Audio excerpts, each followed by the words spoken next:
Berawal di akhir abad ke-19, perkembangan ketenagalistrikan di Indonesia mulai ditingkatkan saat beberapa perusahaan asal Belanda yang bergerak di bidang pabrik gula dan pabrik teh mendirikan pembangkit listrik untuk keperluan sendiri. Antara tahun 1942 sampai 1945 terjadi peralihan pengelolaan perusahaan-perusahaan Belanda tersebut oleh Jepang. Setelah Belanda menyerah kepada pasukan tentara Jepang di awal Perang Dunia II, proses peralihan kekuasaan kembali terjadi di akhir Perang Dunia II pada Agustus 1945, saat Jepang menyerah kepada sekutu.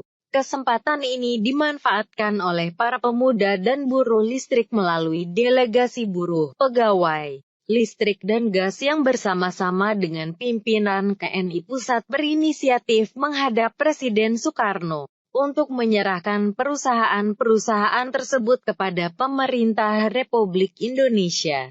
Pada 27 Oktober 1945, Presiden Soekarno membentuk Jawatan Listrik dan Gas di bawah Departemen Pekerjaan Umum dan Tenaga, dengan kapasitas pembangkit tenaga listrik sebesar 157,5 MW. Pada tanggal 1 Januari 1961, Jawatan Listrik dan Gas diubah menjadi BPU Tanda Hubung PLN, Badan Pimpinan Umum Perusahaan Listrik Negara, yang bergerak di bidang listrik, gas dan kokas, yang dibubarkan pada tanggal 1 Januari 1965. Pada saat yang sama, dua perusahaan negara, yaitu Perusahaan Listrik Negara (PLN) sebagai pengelola tenaga listrik milik negara dan Perusahaan Gas Negara (PGN) sebagai pengelola gas diresmikan pada tahun 1972. Sesuai dengan Peraturan Pemerintah No. 17.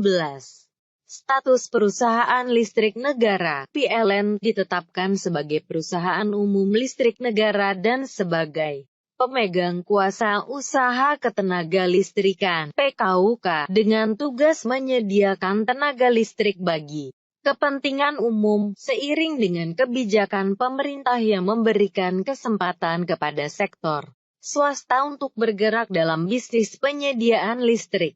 Maka sejak tahun 1994 status PLN beralih dari perusahaan umum menjadi perusahaan perseroan (persero), dan juga sebagai PKUK dalam menyediakan listrik bagi kepentingan umum hingga sekarang.